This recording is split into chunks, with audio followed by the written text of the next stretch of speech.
एक ऐसी murder mystery जिसकी एक कड़ी सुलझती है तो दूसरी उलझ जाती है। सुराग के नाम पर कुछ भी बड़ा नहीं मिला, ना चेहरा, ना शरीर और ना लाश, सिवाय ड्रम में भरी कुछ ईंटें, कंक्रीट में दबी कुछ कुचली टूटी फूटी हड्डियां, बदन से सड़कर गल चुके कुछ कपड़े, कुछ पुराने नोटों के टुकड़े। किसी मर्डर मिस्ट्री में रहस्यों से भरी अगर आपने कोई उपन्यास पढ़ी होगी तो ये अकेला केस ही किसी ग्रंथ से कम नहीं है, जिसके हर पन्ने में एक रहस्य छुपा हुआ है, जिसे सुलझाने के लिए देश के शेरलॉक होम्स कहे जाने वाले और दर्जनों मर्डर मिस्ट्री को सुलझाने वाले भी कई बार चकरा गए।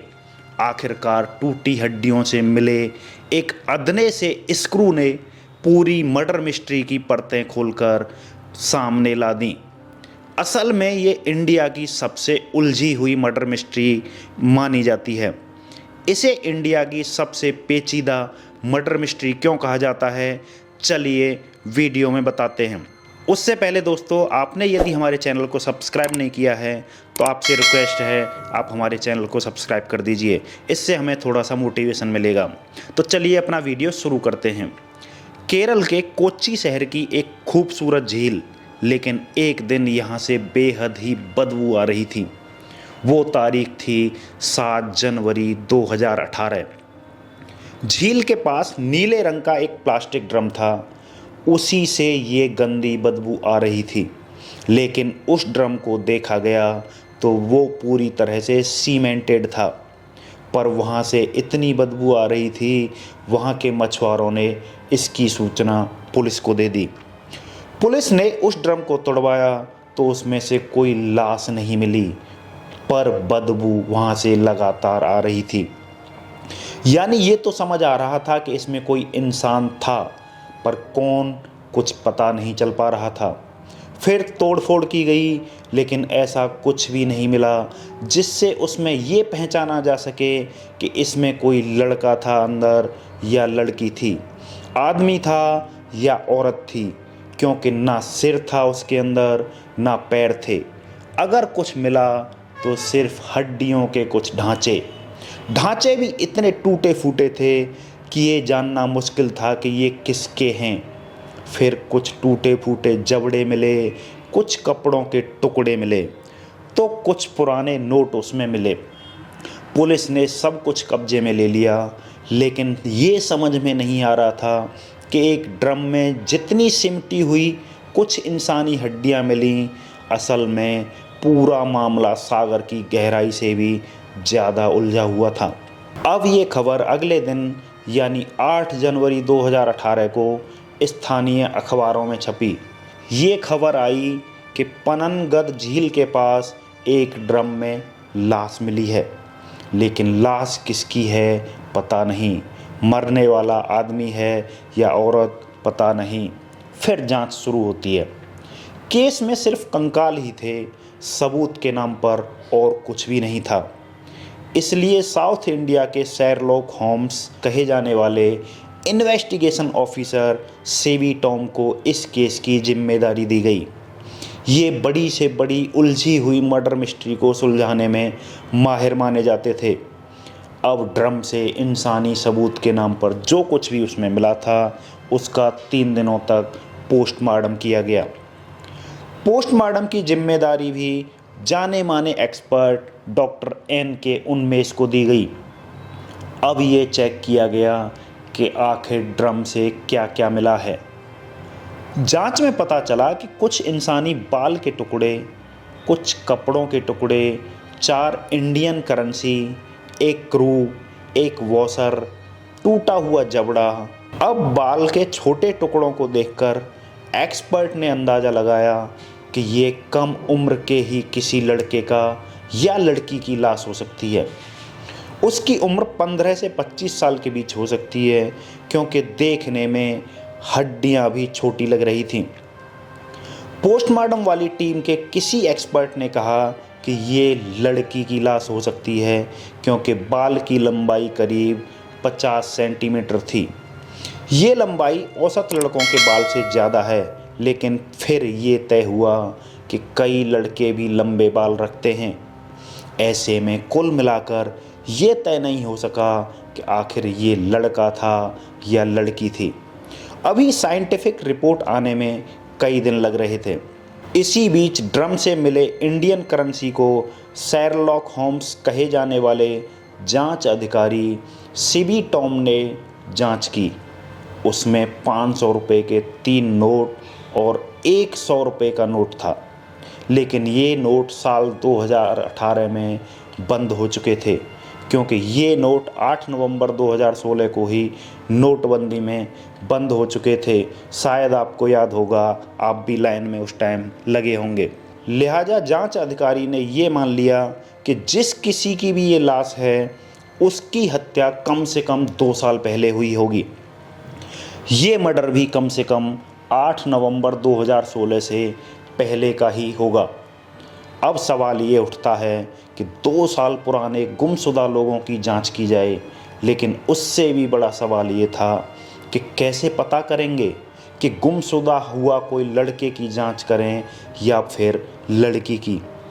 उसकी उम्र क्या होगी, 15 से 25 साल ही या फिर उससे भी ज़्यादा, क्योंकि अभी तक कुछ भी समझ में नहीं आ रहा था इस केस में।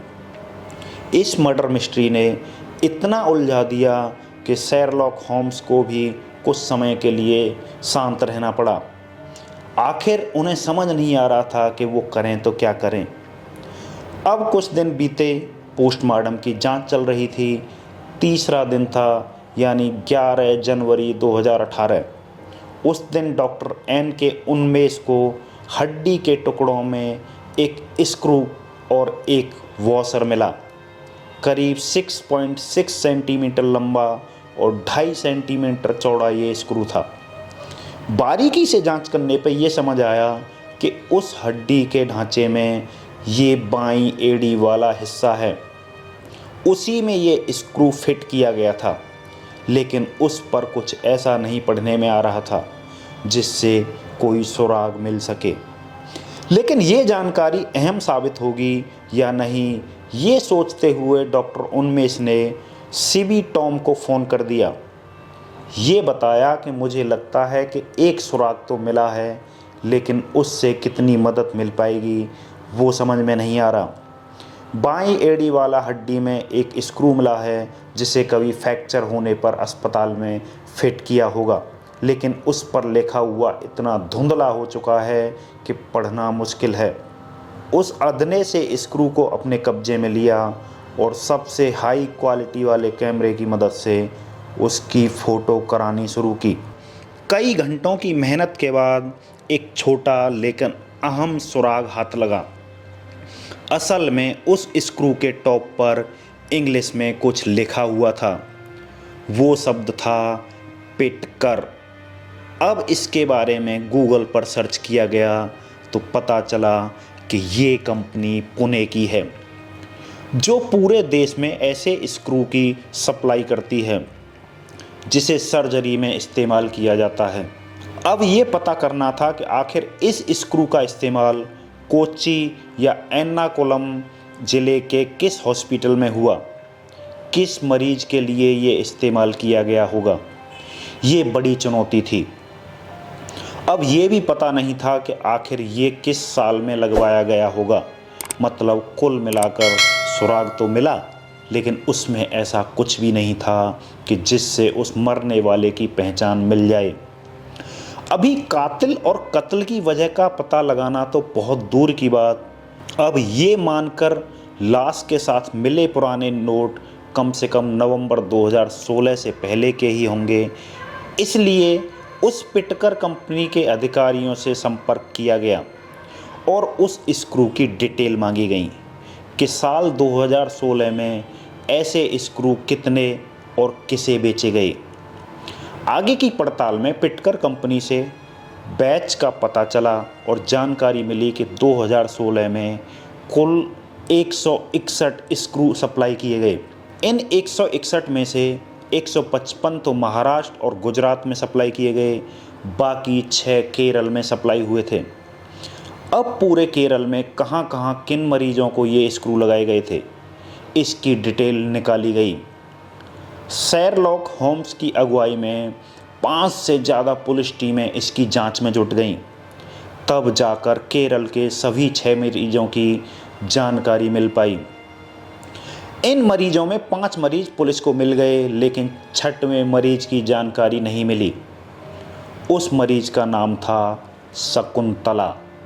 उम्र करीब 60 साल वो महिला थी, लेकिन पुलिस को शुरुआती जांच से लगता था कि मरने वाले की उम्र तो 15 से 25 साल होगी, इसलिए उम्मीद कम लग रही थी।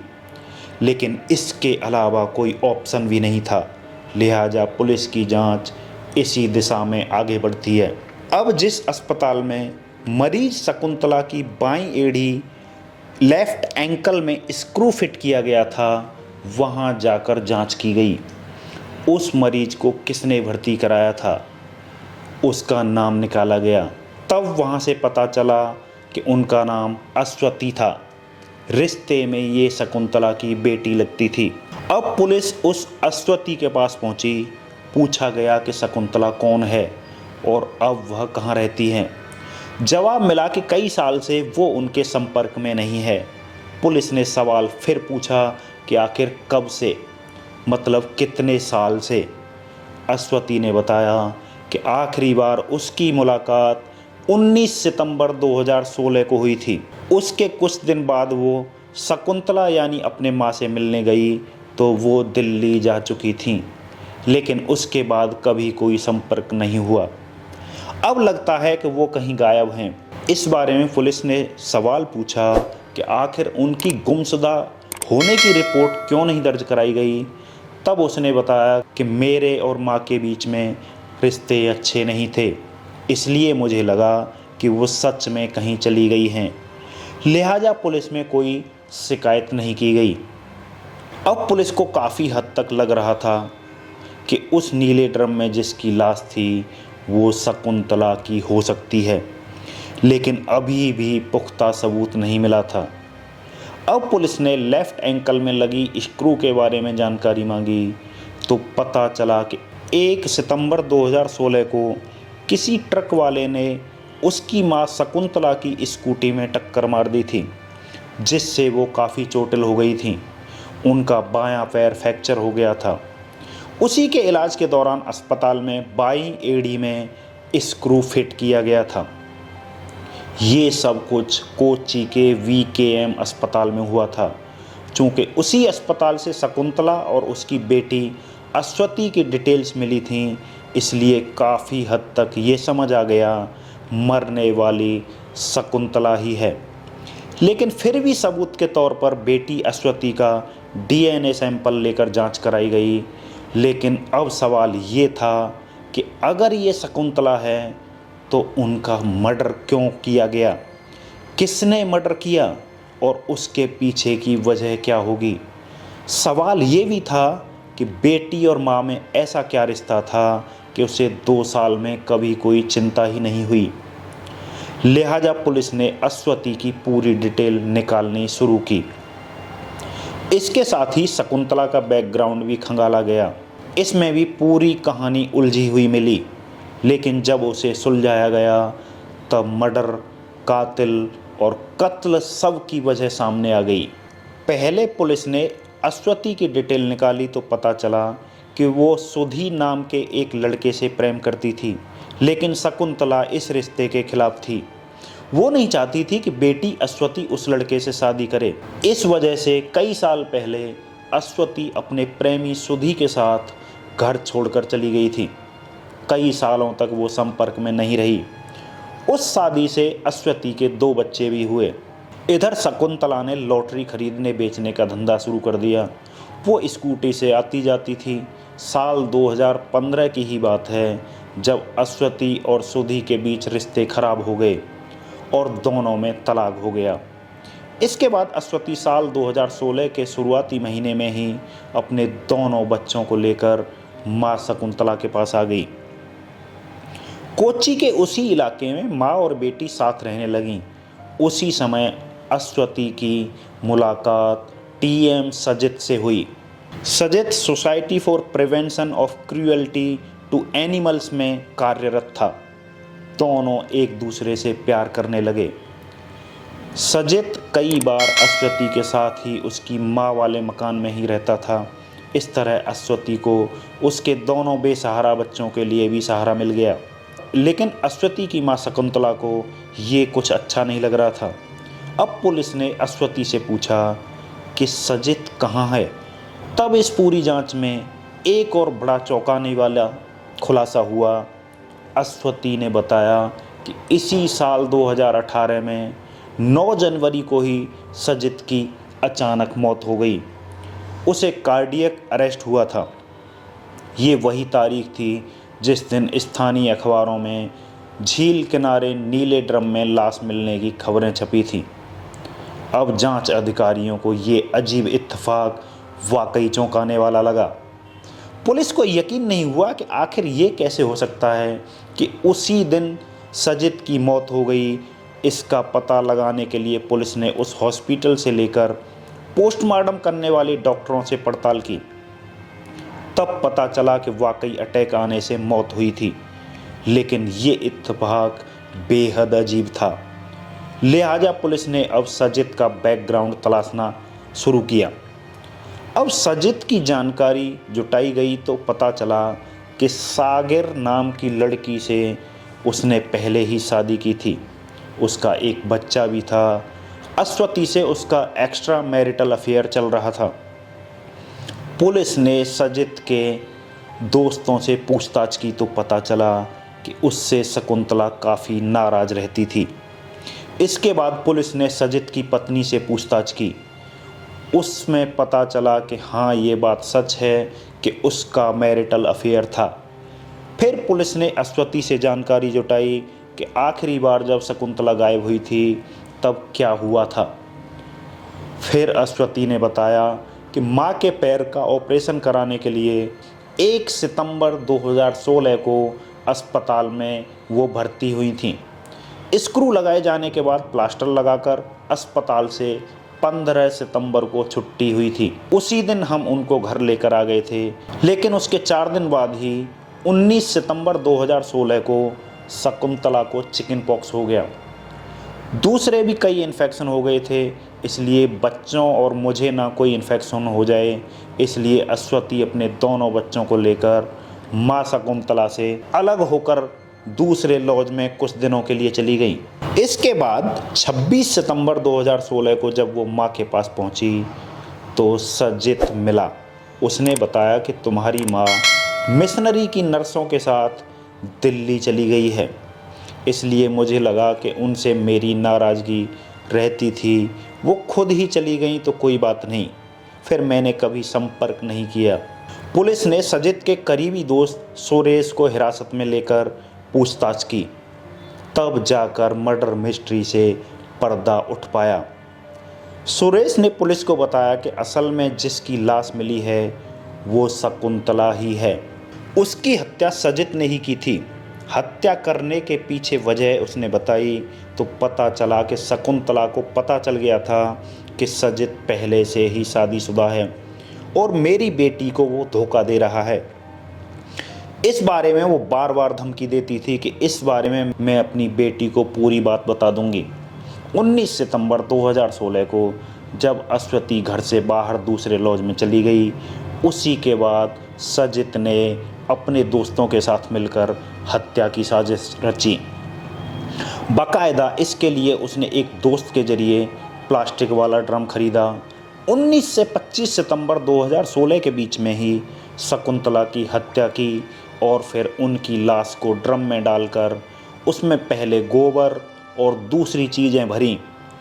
इसके बाद उसमें कंक्रीट और ईंट डालकर सीमेंट डाल दिया जिससे लाश का पता ही न चल सके। इसके बाद ऑटो रिक्शे में उस ड्रम को लादकर उसी झील में फेंकाया था। जिस ऑटो से लाश से भरे ड्रम को ले गया था वो सुरेश का ही था। अब वही ड्रम कुछ महीने बाद ही उस झील के एक छोर पर पहुंच जाता है, जिसे वहां के कुछ मछुआरे ने भी देखा था, लेकिन बदबू नहीं आने से कभी ध्यान नहीं दिया था। लेकिन 2 साल बाद उस एरिया में काफ़ी बदबू आने लगी। तब पुलिस को जानकारी मिली। इस तरह मर्डर के करीब 2 साल बाद पूरे मामले का खुलासा हुआ, लेकिन ये खुलासा अधूरा ही था, क्योंकि जिस पर हत्या का आरोप लगा उसकी मौत हो चुकी थी। अब पुलिस ने शकुंतला का बैकग्राउंड निकाला तो वो भी उलझा हुआ मिला। असल में शकुंतला के कौन माता पिता थे, इसकी कभी कोई जानकारी नहीं मिली। जब वो 6 महीने की थी तब एक तालाब के किनारे लावारिस हालत में मिली थी। उसे 3 लड़कियों की माँ सरस्वती ने पाला था। बड़ी होने पर शकुंतला की शादी एक राजनीतिक पार्टी के कार्यकर्ता दामोदरन से कर दी गई थी। इस शादी के बाद शकुंतला को एक बेटा अनूप और बेटी अश्वती हुई थी। पति दामोदरन को एक पॉलिटिकल मर्डर केस में उम्र कैद की सज़ा हो गई। उसके बाद साल 2012 में बेटे अनूप ने सुसाइड कर लिया।